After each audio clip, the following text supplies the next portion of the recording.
বান্দরবানে প্রশাসনের নাকের ডগায় চলছে পাহাড় কাটার মহোৎসব।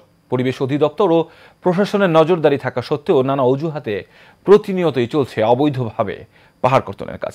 স্থানীয়দের দাবি, পরিবেশ অধিদপ্তর ও প্রশাসনকে ম্যানেজ করেই পাহাড় খেকো সিন্ডিকেটরা দিনরাত কাটছে পাহাড়। এর ফলে ধ্বংস হচ্ছে প্রাকৃতিক পরিবেশ, হুমকির মুখে পড়ছে জীববৈচিত্র্য। তাই পাহাড়ের প্রাণ প্রকৃতি রক্ষায় পাহাড় কাটা বন্ধের দাবি স্থানীয়দের। বান্দরবান প্রতিনিধি নুরুল কবিরের পাঠানো রিপোর্ট জানাচ্ছেন তানিয়া আহমদ। ভৌগোলিক অবস্থানের কারণে সমতলের চেয়ে আলাদা পার্বত্য জেলা বান্দরবান। তাই বিভিন্ন পাহাড়ের পাদদেশে পাহাড় কেটে বসতি গড়ে তুলেছে জেলার লক্ষাধিক মানুষ।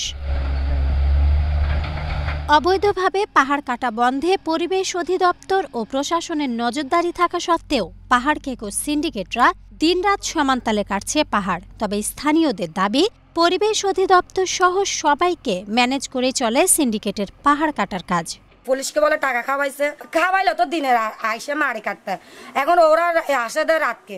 তারা অনুমতিবিহীন তারা কাটতেছে, তারা কাউকে কোনো তোয়াক্কা করতেছে না। যারা পাহাড় কাটে তাদেরকে আইনের আওতায় আনা হোক। এদিকে অবৈধভাবে পাহাড় কাটা বন্ধে অভিযানের পাশাপাশি সিন্ডিকেট চক্র শনাক্তের চেষ্টা চালিয়ে যাচ্ছে বলে জানান পরিবেশ অধিদপ্তরের এই কর্মকর্তা। সম্প্রতি সময় যেসব জায়গায় পাহাড় কর্তন দেখা যাচ্ছে সেসব জায়গায় আমরা প্রত্যেকটা জায়গায় ভিজিট করেছি।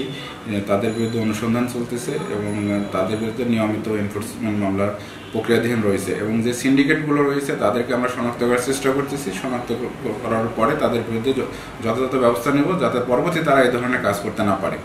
গত এক বছরে জেলায় পাহাড় কাটার দায়ে জড়িতদের বিরুদ্ধে ৭২টি মামলাসহ অর্ধ কোটি টাকার অধিক জরিমানা করেছে পরিবেশ অধিদপ্তর। Tania Ahmed, Asian television.